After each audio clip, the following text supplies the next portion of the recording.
As tuas mãos dirigem meu destino. Ó Deus de amor, e é bom que seja assim. As tuas mãos dirigem meu destino.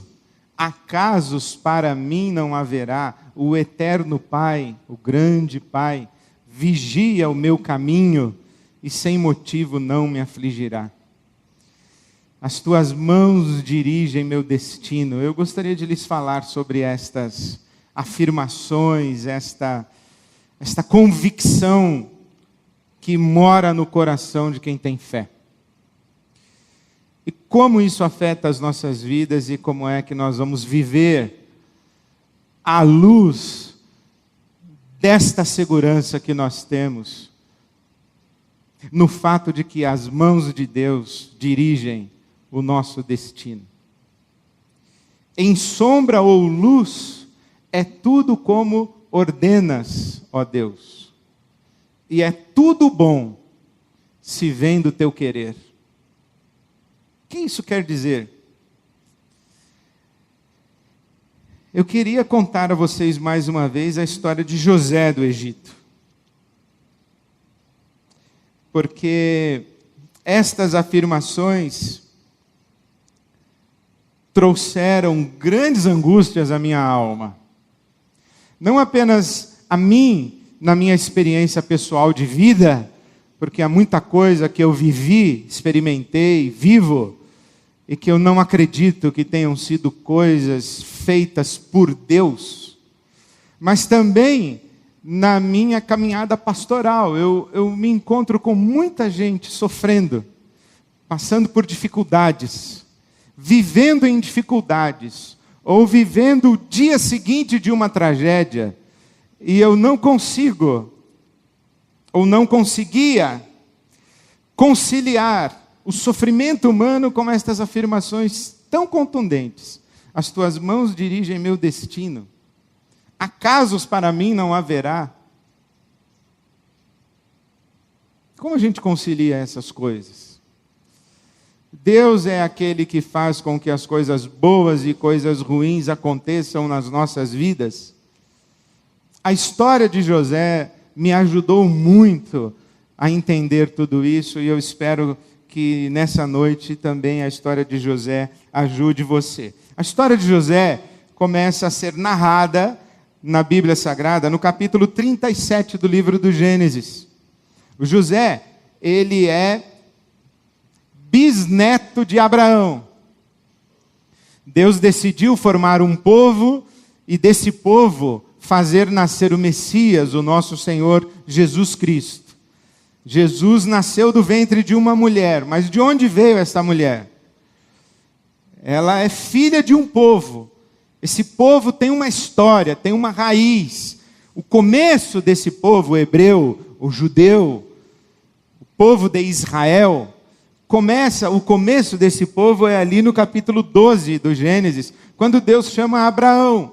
Abraão tem como filho Isaque, Isaque tem um filho que se chama Jacó, e Jacó tem 12 filhos, e um deles é José.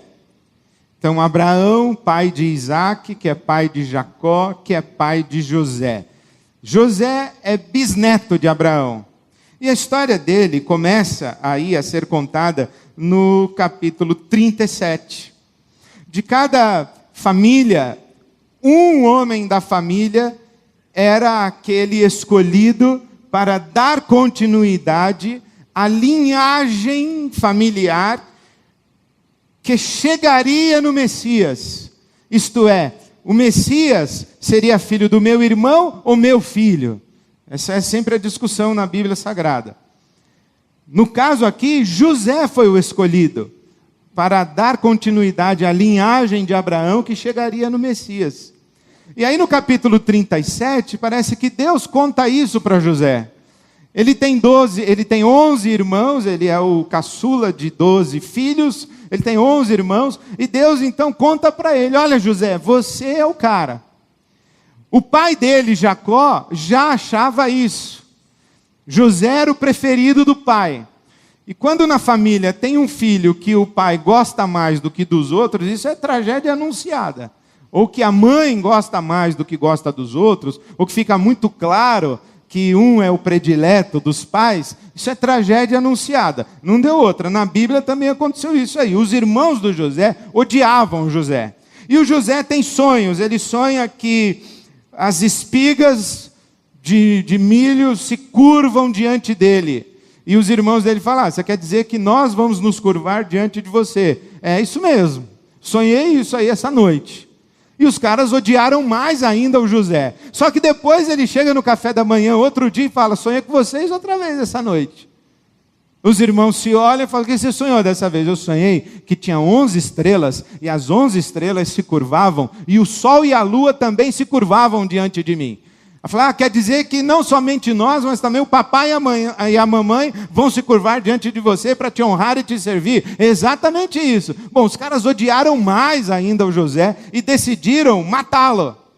Capítulo 37, a partir do versículo 12, eles têm um plano para matar o José, mas por uma série de razões eles acabam vendendo José como escravo para o Egito, vendem José para uma caravana de mercadores de escravos, pegam a roupa de José, matam um animal, sujam a roupa de José com sangue do animal e chegam para o pai Jacó e dizem o seguinte, o nosso irmão morreu, foi atacado por um animal, morreu, lamentamos, e o pai fica triste e José vai embora para o Egito para trabalhar como escravo. Lá no Egito, no capítulo 39, diz que ele vai trabalhar na casa de um oficial de Faraó.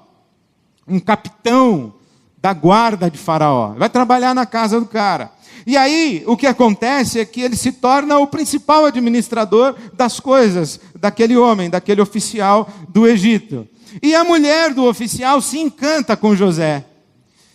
E ela se encanta tanto com José que ela faz uma proposta para o José. E o José dá uma resposta para ela, que é a resposta que todo homem deveria dar diante da possibilidade do adultério.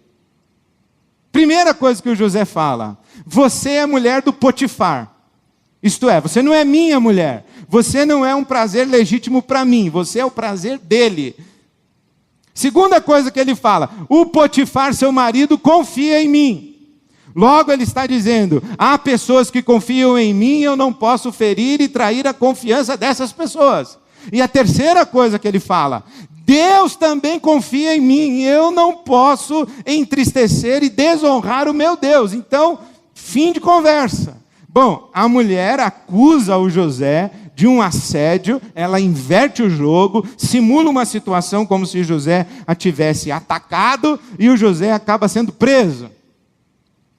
O José está preso. E é muito interessante que ele sonha questões maravilhosas, mas agora ele já foi rejeitado pelos irmãos, odiado pelos irmãos, tentaram matá-lo, resolveram vendê-lo como escravo, ele está como escravo, aí a sorte dele muda, ele vai trabalhar na casa de um oficial do Egito, aí a sorte dele muda de novo, agora ele está preso. E quando ele está preso, o José era um camarada que sonhava e interpretava sonhos.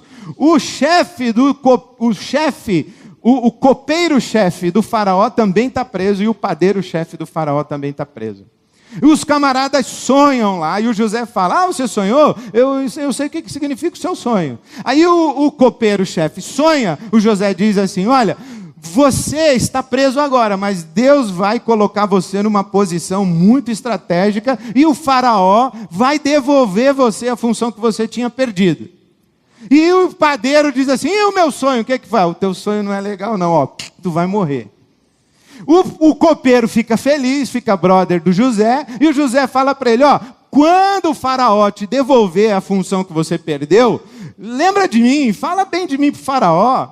E a Bíblia Sagrada diz que durante 2 anos o copeiro se esqueceu do José. Mas um belo dia, o faraó também sonhou. E ninguém no Egito conseguiu interpretar o sonho do faraó. E o copeiro lembrou. Eu conheci um cara na cadeia que... Olha, está vendo que coisa boa? Mesmo na cadeia...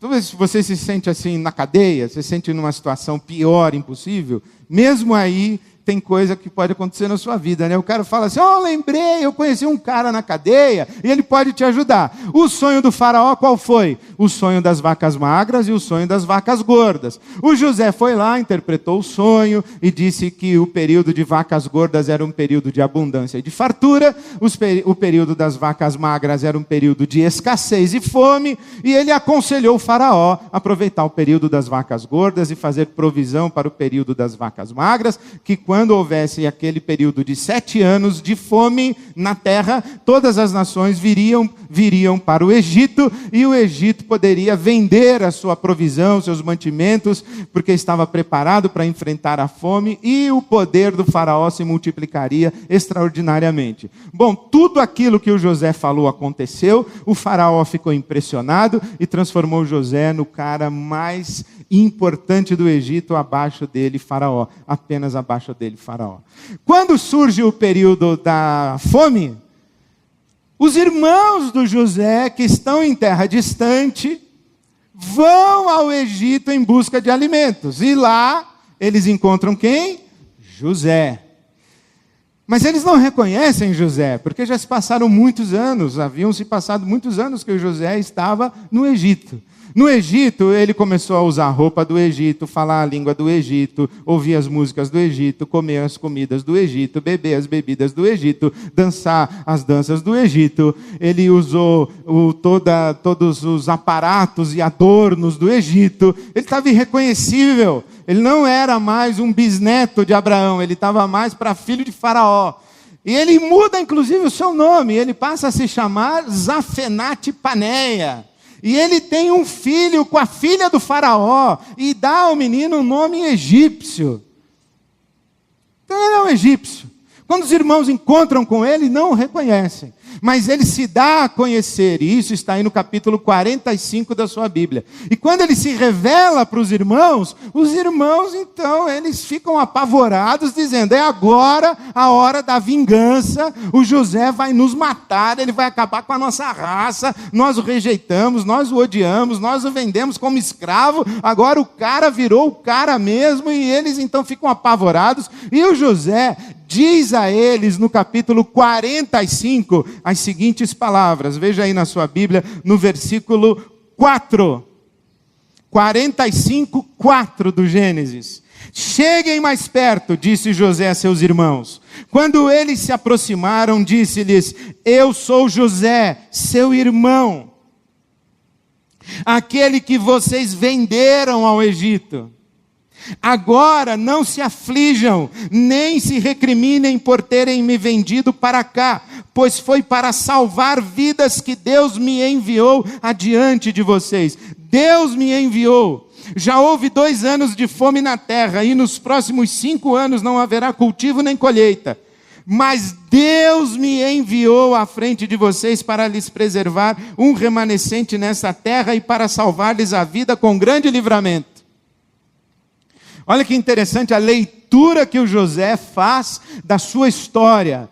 Ele não lê a rejeição, o ódio, o abandono, a traição dos irmãos, mas ele lê o cuidado de Deus para com ele, e não apenas o cuidado de Deus para com ele, mas o cuidado de Deus para com as pessoas que através dele, José, Deus abençoaria. Ele se reconcilia com os irmãos, ele reencontra os seus pais. Mas aí o pai dele morre, o Jacó. O velho Jacó morre. E quando o velho Jacó morre, os irmãos se reúnem e dizem assim, agora ele vai acabar com a nossa raça, ele só estava esperando o papai morrer. Interessante, né, essa assombração que fica na vida de muita gente e em muitas famílias. Muitas famílias convivem com essa sensação de o que será de nós quando o papai morrer? O que será de nós quando mamãe morrer? E não são poucas mesmo as famílias que desmoronam depois que o papai morre, depois que a mamãe morre. Mas isso não é de hoje, isso não foi Freud que inventou, isso daqui já é do tempo do José.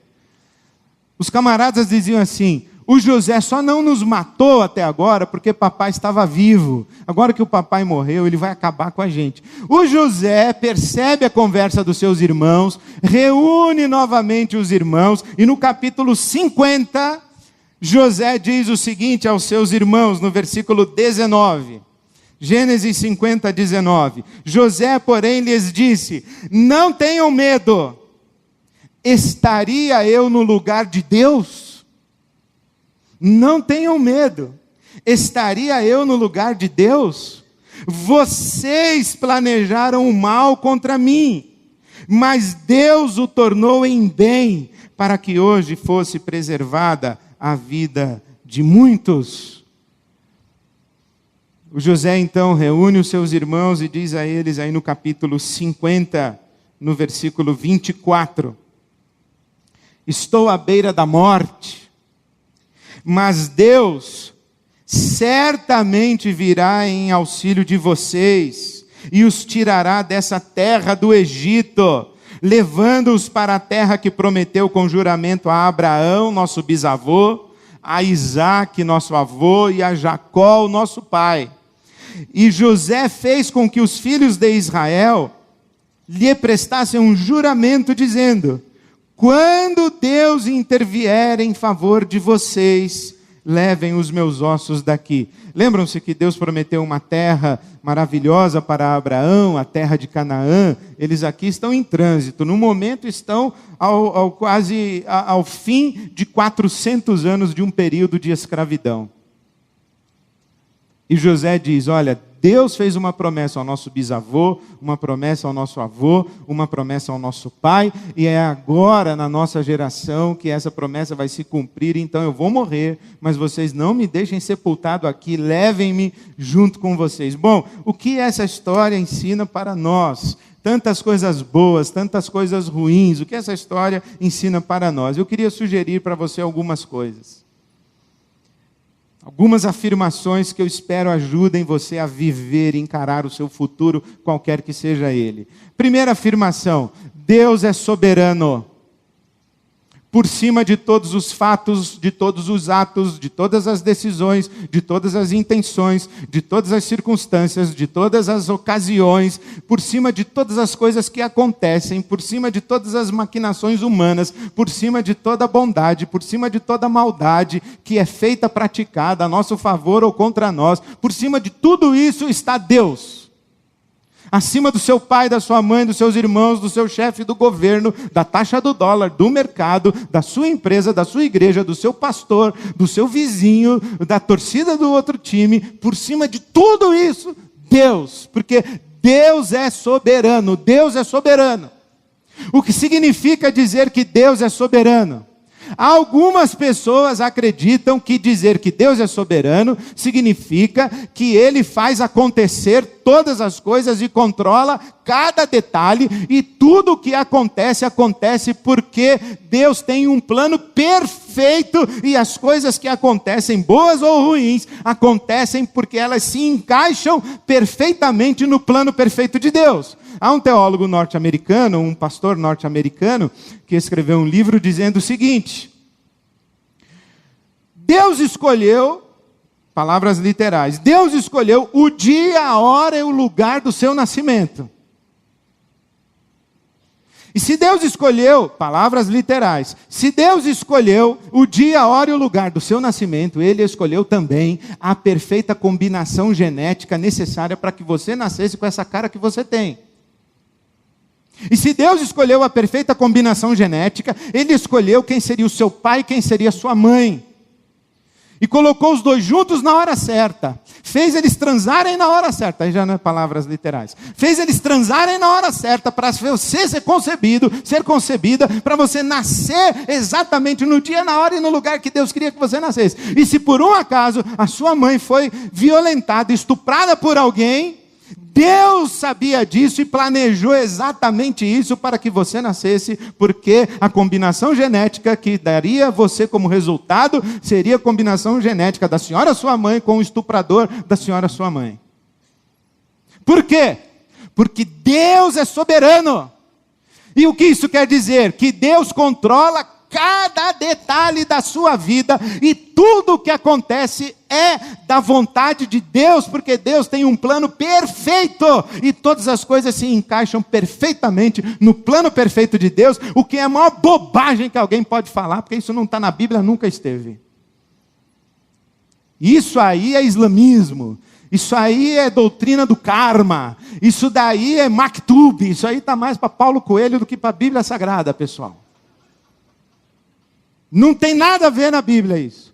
Quando a Bíblia Sagrada diz que Deus é soberano, a Bíblia Sagrada está dizendo que Deus não deve satisfação e explicação para ninguém, Ele não tem que prestar contas para ninguém. Ora, o que isso significa? Que acima de Deus não existe ninguém, nada a quem Deus deva dar explicações e que o obrigue a fazer ou deixar de fazer alguma coisa.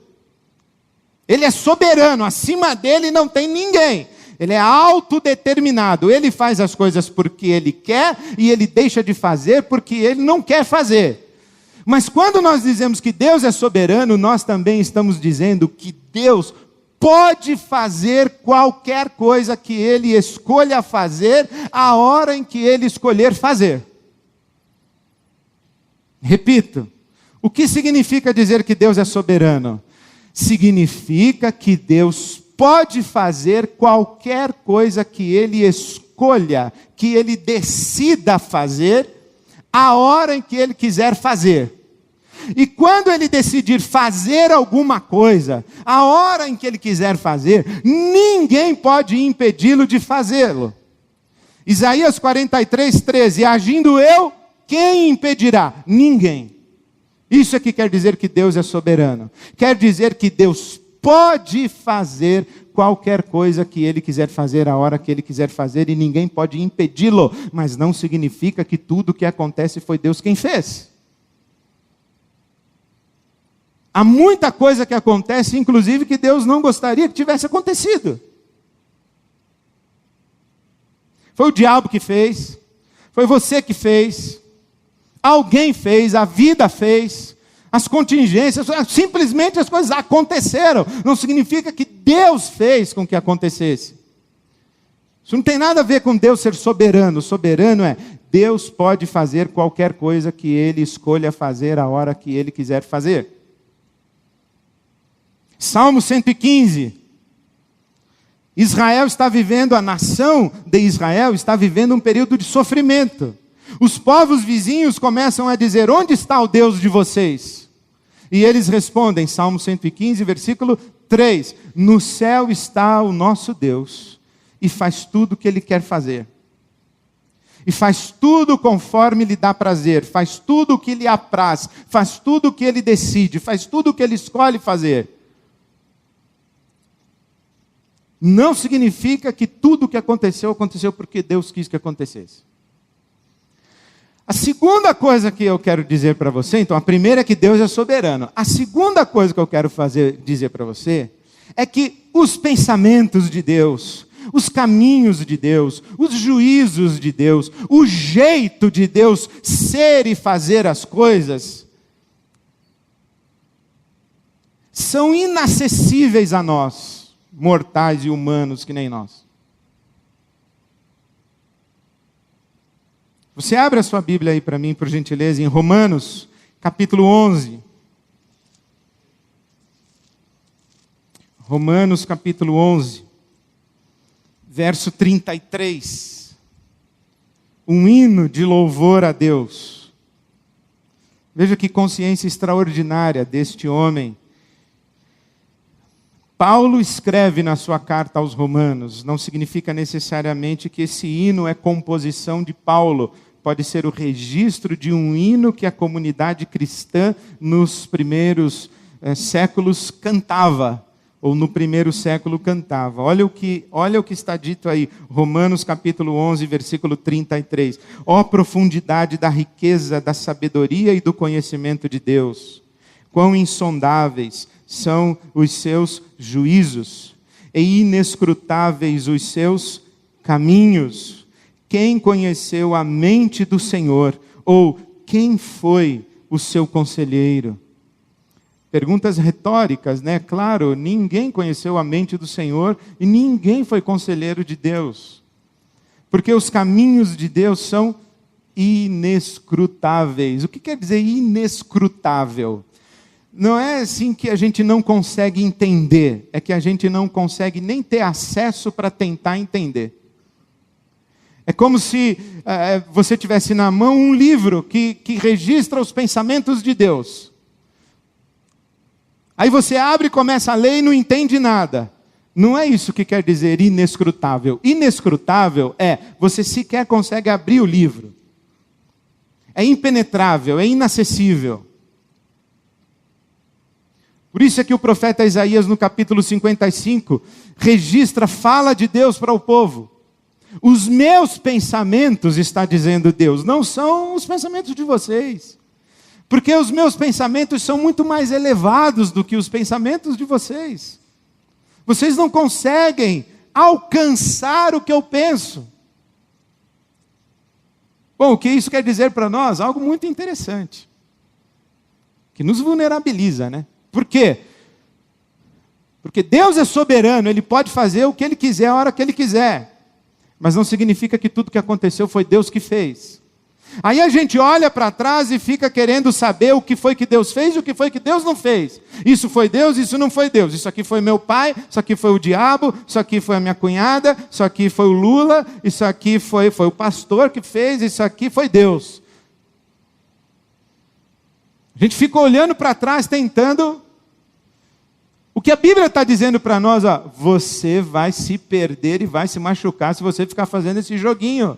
Porque os pensamentos de Deus são inescrutáveis, os caminhos de Deus são inescrutáveis, eles são inacessíveis. Você não vai entrar na cabeça de Deus para saber o que Ele está fazendo, por que Ele deixou de fazer. Você não vai conseguir. Se você ficar nesse jogo, você vai se machucar, você vai se frustrar, você vai se culpar, você vai começar a duvidar de Deus, você vai começar a brigar com Deus.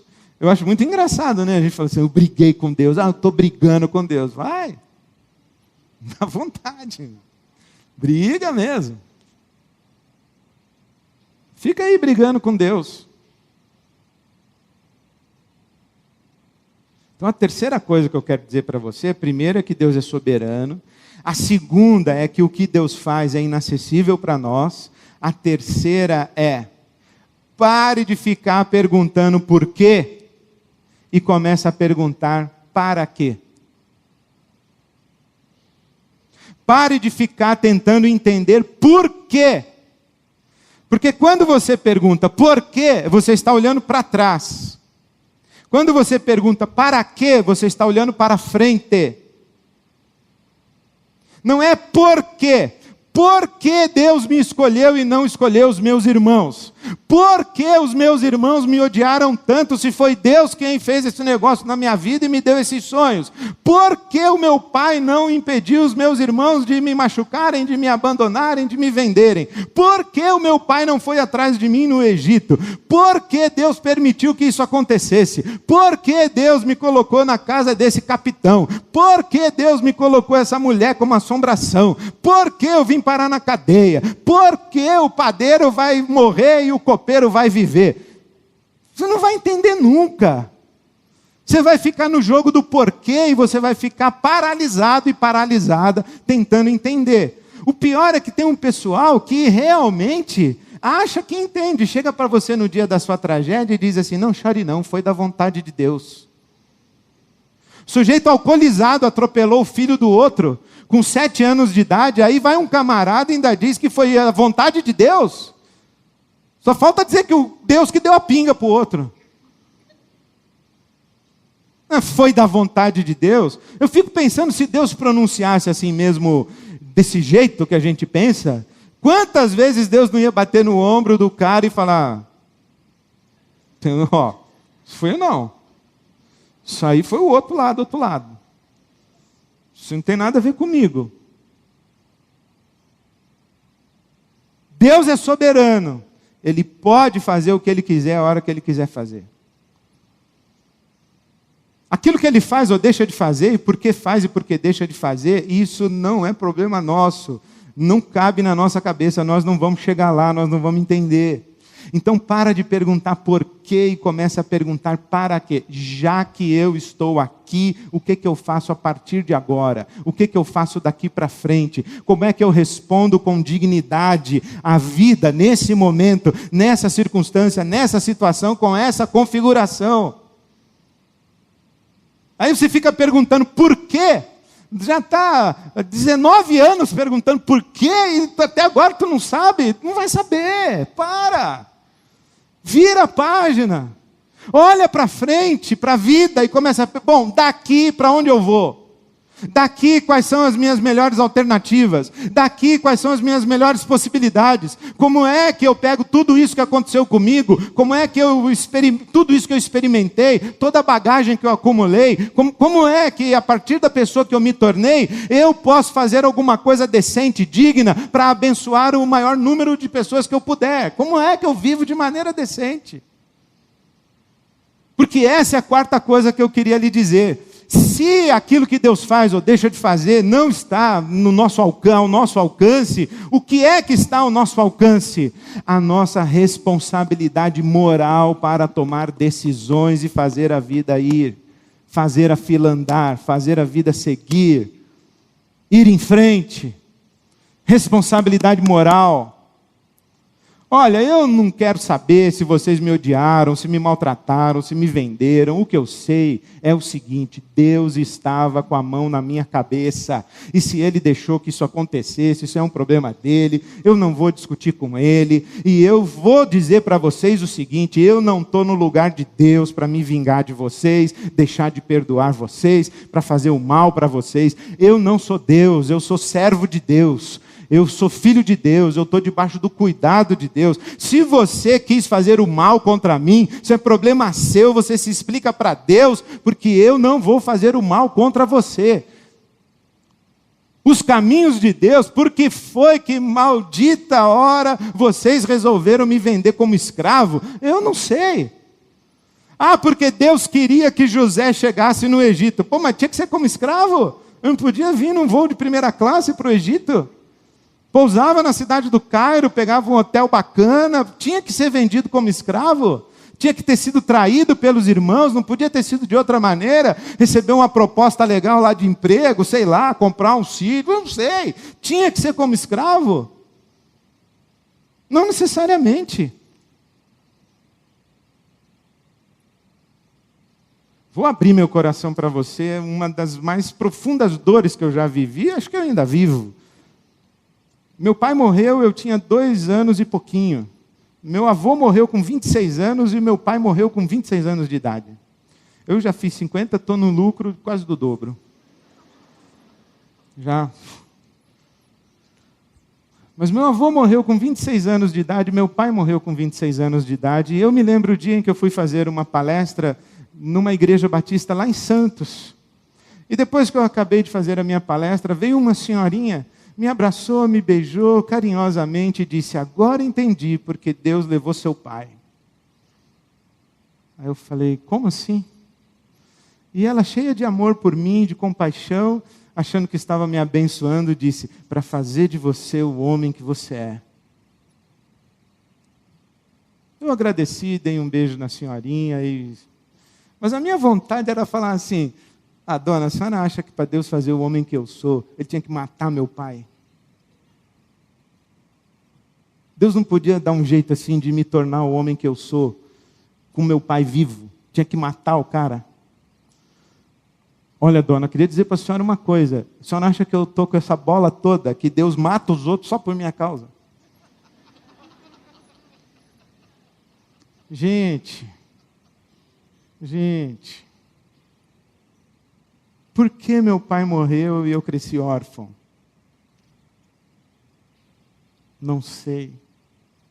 Mas já que eu cresci assim, tive a vida que tive, e me tornei o homem que eu sou, como é que eu posso viver de maneira digna para abençoar pessoas? Porque uma coisa eu sei: a mão de Deus está na minha cabeça. Eu não apareci no radar de Deus assim com 14 anos de idade. Nem com 23. Imagina que Deus está olhando o radar lá celestial, o anjo lá controlando, aí aparece uma bolinha. Pip. Aí Deus fala para o anjo, o que é essa bolinha aí? Falo, não sei, um cara apareceu aí. Está com 37 anos já. E Deus fala assim, e de onde veio esse cara? Não sei não, Deus. E Deus fala, nem eu. Nasceu aonde? Como é que chegou a ter 37 anos? Não sei. Não, sabe o que a Bíblia fala para nós? É que quando nós estávamos no ventre de nossa mãe, os olhos de Deus nos viram. E que Ele estava conosco todo o tempo. E significa que tudo que aconteceu foi Ele que fez fazer? Não. É a vida, né, minha gente? É a vida. A gente está vivo. Só que um belo dia, eu acordei e descobri o que Oséias falou no capítulo 11 da sua profecia, versículo 1. Deus diz assim, com amor eterno eu te amei, e com misericórdia e bondade eu te atraí. Aí eu acordei. Aí quando eu acordei, eu falei, então a mão de Deus esteve comigo o tempo todo. Esteve. Então significa que a mão de Deus está comigo hoje? Está. E o que é que a mão de Deus está fazendo? Não faço a menor ideia. Eu só sei que a mão de Deus está comigo. E que a minha é tomar decisões morais e viver com dignidade à luz do que eu sei do caráter de Deus e do que Ele quer da minha vida. Viver com dignidade, porque daqui a 2 anos, um camarada vai dizer assim, eu conheci um pastor lá em São Paulo. Faraó, você tem que falar com ele. Pode ser? Pode ser, não sei. Eu só sei que hoje eu tenho que viver com dignidade. Eu olho para Deus e eu digo assim, Deus, obrigado, porque a tua mão está sobre a minha cabeça. As tuas mãos dirigem o meu destino. O eterno Pai vigia o meu caminho. Abra sua Bíblia no capítulo 39 do Gênesis, que eu já vou terminar. Coisa linda esse capítulo 39. José está na casa de Potifar. Versículo 2. 39, 2. O Senhor estava com José. 39, 3. O Senhor estava com José. 39, 5. O Senhor abençoou a casa do egípcio porque o Senhor estava com José. 39, 21. O Senhor estava com José. 39, 23. O Senhor estava com José. É isso. É isso que eu acredito para mim. Você quer fazer o mal contra mim? O Senhor está comigo. E se você quiser fazer o mal contra mim, o Senhor que está comigo pode transformar o mal em bem. Por quê? Porque Deus pode fazer o que Ele quiser, a hora que Ele quiser, e ninguém pode impedi-lo. Por quê? Porque Deus não está contra mim, Deus está a meu favor. Jeremias capítulo 29, os pensamentos que tenho a respeito de vocês são pensamentos de paz, para dar a vocês um futuro e dar a vocês esperança. Deus é bom e sabe amar. A mão de Deus está comigo. O que é que a mão de Deus está fazendo? Eu não sei, mas a mão de Deus está comigo. E eu vou tomar decisões, eu vou parar de perguntar por quê, eu vou perguntar para quê.